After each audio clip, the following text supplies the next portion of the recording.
get it. Let's get it.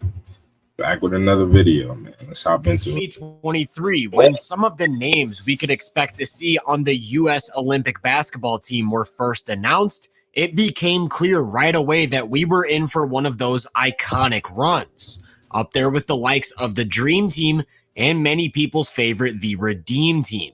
But one thing that I think got overlooked with this USA squad, and ultimately what is the key in making them so unstoppable, is how cohesive of a unit they'd turn out to be, and just how much versatility that unlocks for them on both ends of the floor. Many would argue that Joel Embiid is at worst the third or fourth best basketball player on the planet. He's coming off an NBA season where he averaged 35, 11, and 6, a year after winning the MVP, and in USA's recent matchup against South Sudan, he didn't play a single minute. No, it wasn't due to injury. It was a coach's decision, and because of the depth they have on the roster, it actually made complete sense. See, South Sudan is a team that's stacked with lengthy, athletic wings, and Kerr's coaching staff wanted to counter that with as much speed and switchability as possible. Joel's one of the best paint protectors the game has to offer, but he lacks the agility to consistently step out and defend in space, so they replaced him in the lineup with a pretty decent backup option, that of course being Anthony Davis. AD matches pretty much everything Joel does down low and more. He's a little bit shorter, but more than makes up for it with a 7'6" wingspan, a springy vertical leap, and elite timing to block shots at an incredibly high level. He's also giving up about 30 pounds of mass, but he's still really strong, and that difference in size is where the speed and fluidity comes into play. Yep. Davis isn't just capable of defending in space, he's legitimately great out there. He's quick laterally, has flexible and mobile hips, sharp hands, and it's this unique combination of mobility and paint protection that has turned him into the ultimate defensive chess piece. He can execute any pick and roll coverage, he can switch across the board, you can throw him on the baseline and have him play free safety. Basically, his game isn't matchup dependent, so when the team wants to switch up their approach to counter opposing lineups, he's pretty much always going to be a seamless fit. And the exact same applies to Bam Adebayo, who took the rest of those center minutes off the bench. He's not quite the caliber of rim protector that either AD or Joel is. Some of it is that he lacks size and length in comparison, but he also just isn't the same sort of presence when it comes to meeting attackers at the rim or blocking shots. However, I'd argue he fits the mold of switch big even more so than Davis. He's even more agile on his feet, even quicker to flip his hips and cut off driving lanes, so again, you're getting an immense amount of schematic flexibility. He might not be an S-tier rim protector. He has turned himself into a solid drop defender though, and he's great positionally, so he too can execute any coverage, switch across the board, and play multiple different spots on the court. For that reason, whenever the US wants to lean heavily into a more defense-centric approach, they can even run these two guys together, which they've done more than a few times now. Bam can take on bigger post assignments or defend the primary action at a high level, which then in turn unlocks Davis in that free safety role, cleaning up behind the play. And again, the big thing is that they aren't sacrificing speed at any point, because these are two of the most mobile bigs we've seen through the entire 21st century. Oh, yeah. That's a lethal. That defense is nasty, bro. That's where their defense starts. For a more traditional anchoring paint presence, they'll go to Joel. For the paint presence and a little more versatility, they'll go to AD. For a 5-man switching unit, they'll go to Bam. And for the best of both worlds, they'll run AD and Bam together. Then they've surrounded these guys with either versatile defensive wings or high IQ team defenders. Let's start with the forwards. A big story in Game 1 against Serbia was that Jason Tatum didn't get any minutes. Many would argue that he's the best defensive forward on the roster, but again, the move sort of made sense when you look at who else they've got to fill those spots. LeBron even in his old age, is one of the smartest team defenders you'll find. When it comes to making reads, putting yourself in the right spot on the floor, and communicating rotations, he's almost perfect as an on-court coach type of guy behind the play. And although he's lost some agility, it's not like he's a complete liability if he has to step out and pick up the ball in space. The same goes for Kevin Durant. He's agile enough to hold his own against guards and wings. Then what he lacks as a team it's like when you got all that length, bro, you got 6'11", 6'9", 6'9". KD is 7 foot. And then like it might be Drew Holiday, 6'5" or 6'4", or Ant, 6'5". Like, bro, that's a lot of length, strength, and agility and IQ on that court, bro. It's gonna be hard to score on them. Like, you have to be able to shoot that shit. Like, if you can't shoot that shit or spread them out, get them in rotation, bro, you're not getting a lot of layups, bro. And if you do, they're always contested. They're probably the most highest degree of difficulty layups, unless it's fast break. But even in fast break, we know who's running behind you. It's LeBron James. He's coming for that. So, like, you got to be able to shoot that shit.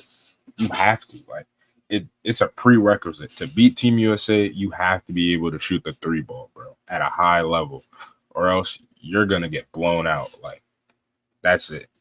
Defender, like I talked about with LeBron, he makes up for with his ability to step in as a secondary rim protector. With a 7'5" wingspan and decent timing, it's no easy task scoring on him at the basket. Where you could make an argument that Tatum's skills really surpass these guys is with the fact that he's a legitimate option at the point of attack. Why I say the move to bench him sort of makes sense, though, is that they are absolutely stacked when it comes to on-ball defenders. Take your pick of Drew Holiday, Derek White, or Anthony Edwards. Every single one of them is quick laterally, can get around screens, or switch 1 through 3, in some cases all the way to the 4, so they're pretty much covered when it comes to having guys who can get up into the airspace of opposing stars and limit their ability to create. That leaves 2 guys, Steph Curry and Devin Booker, who fall into that category I mentioned of smart team defenders who won't make errors. Both of these guys execute rotations or switches, actively communicate, have decent positioning and help, and I'd even go as far as to say Booker's looked legitimately great on the ball at various points throughout this run. In other words, this team's a pretty flawless defense with multiple great options at every position, and their opponents are certainly feeling that effect. As a result, a huge component of this Team USA squad has been turning defense into offense. If we take a look at the top 10 transition scorers in the NBA last season, 3 of those guys are currently representing the US in the Olympics, one of which is arguably the best transition player ever. After any missed shot, forced turnover, they're grabbing and going, and once they've got that head of steam going downhill, all you can really do as a defense is hope they don't execute to perfection. So transition offense has played a huge role in their scoring totals, especially from LeBron charging down the middle of the lane like a running back. But what fascinates me a lot more is how they're able to play in the half court. They've been running LeBron at the point, and typically that means lots of spread pick and roll. Yep. Thankfully for him, he's got 3 very capable rollers, but each excels at different things. Of course, he's got the most chemistry with Davis, who's a massive lob target and overall elite finisher around the rim. Bam is sort of similar to Davis in style in the sense that he's often looking to roll hard to the rim and can get up for lobs, but he's also a bit more of a short roll guy, looking to step into mid-range jumpers or utilize his passing ability. As for Joel, he's a completely different animal in that he's not looking to get to the rim much at all. He's a middle-of-the-floor assassin with those quick-hitting pull-up jumpers, and LeBron's a guy who can get him the ball in the right spot every single time with his pinpoint shovel passes. The only way to limit any of these guys is to bring in help, typically from the weak side, and that's why the biggest key to this offense has been filling out the court with elite catch-and-shoot guys. My name is Darren Tommaso. I'm a Nike NYC trainer, and I'm wearing the Nike Zoom TR1. It's versatile enough. Don't care. Devin Booker has been starting in all of their games. He's looking the reason over the last 3 seasons, he's hit about 42% of his catch and shoot threes. And he pairs that with decisive attacking off the catch to beat closeouts or a rotating defense, so he can play off the ball to near perfection. The same goes for Steph Curry, who's also made about 42% over the last 3 seasons. Those defensive guys I mentioned earlier all fit this mold as well. Drew Holiday, 44.7%. Anthony Edwards, 41.4%. Really, the only one below 40 is Derek White, but if you remember, he actually took a pretty big shooting leap last year. So if we only look at the 2024 season, he joins this group at about 42%, yet another guy who can't be left open. If they want to go with Tatum on the wing, he's another guy at 40%. And then we still have, of course, the greatest sixth man in Olympic history, Kevin Durant at 41.7%. I actually want to focus on KD because the bench mob has been absolutely blitzing these other countries, and he's the focal point.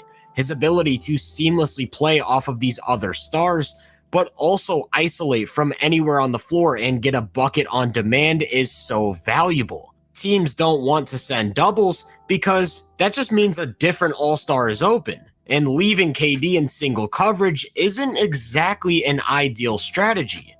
That goes for any of these guys in isolation. Joel in single coverage, LeBron in single coverage, Steph in single coverage. The game really could devolve into a bunch of one-on-ones, and the USA would probably still produce remarkably efficient results.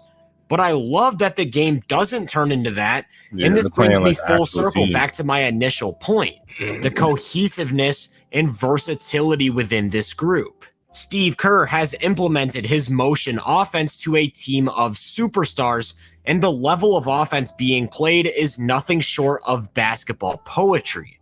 LeBron's been unlocked in a sort of supercharged Draymond role, while guys like Steph, Durant, Booker, and whoever else you want to name all demand attention as movement shooters flying around screens. Those screeners happen to be athletic freaks like Edwards, Davis, Bam, or smart off-ball movers like Holiday or White who know exactly when to slip or cut into open space. When it all comes together, you're left with a textbook definition of a super team, a team-centric offense that pretty much has the best players in the world at each skill, and a near-flawless defense that can counter any punch opposing countries throw their way. This is one of, if not the best basketball team ever assembled, and I'd be shocked if they lose a game. If you enjoyed this breakdown, make sure to drop a like, subscribe, and turn my post notifications on to be first on more content. If you're interested in my more in-depth research, video, man. Yeah, Team USA, it look good. They actually play like a team. You would think like everybody's gonna go one-on-one, D-Book one-on-one, and he's gonna go one-on-one. KD, they're gonna go one-on-one. You would think that type shit, but they actually play more like a team, which makes them even harder to beat. Like they would give teams, theoretically, teams would have a better chance of beating them if when they got onto the court, everybody just wanted to play one-on-one for real because they are the better team almost every time they step on the court. But because they don't, it makes it like just that much harder to beat them because they're not playing one-on-one. It's just a bunch of extremely good players playing as a team. That's hard to beat. Like and comment and subscribe. Back for more.